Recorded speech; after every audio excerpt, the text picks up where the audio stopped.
Hello and welcome back to the channel. Let's get started with the news.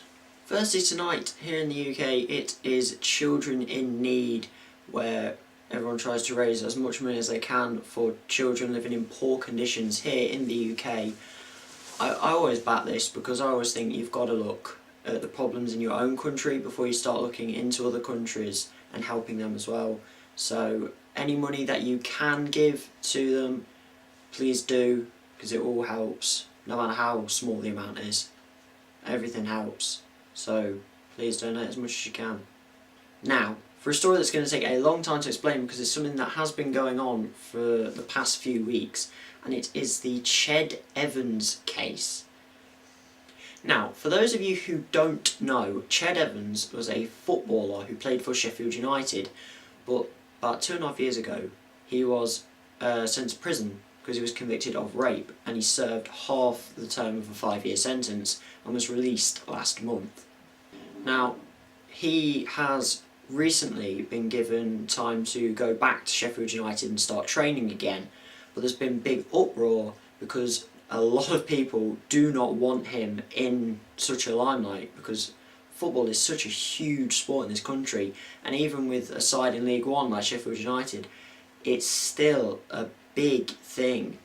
Now, the possibility of Sheffield United re-signing Ched Evans, a lot of backers have pulled out of the club, and Olympic heptathlon gold medalist Jessica Ennis-Hill has said that she wants her name taken off the stand that was named after her if Ched Evans is signed by the club.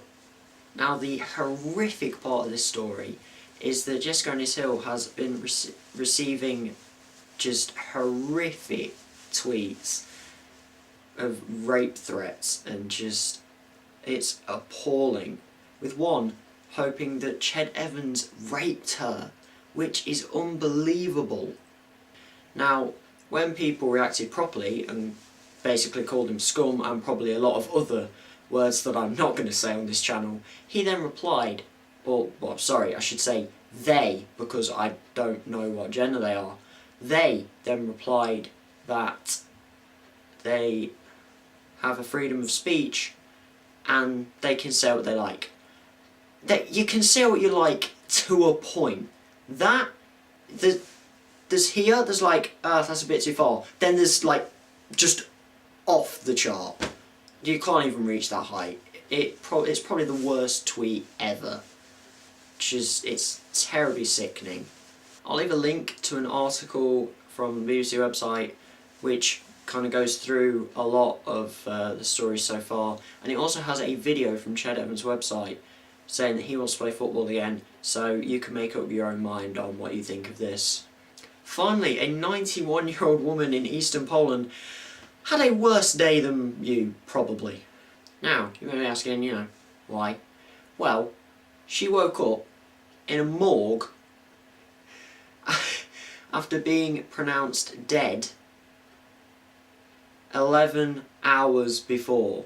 Janina Kolkovic, the 91-year-old woman, was pronounced dead by Dr. Wisława Szysz. I don't know how to say it, I don't know Polish very well.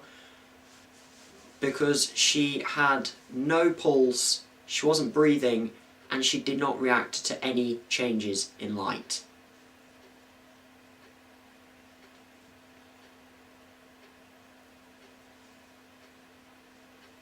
She then returned to her niece's home, where she is currently living out, unfortunately, probably the last stage of her life, because she is suffering from late stages of dementia, and apparently they were told that she had no recollection of the incident at all.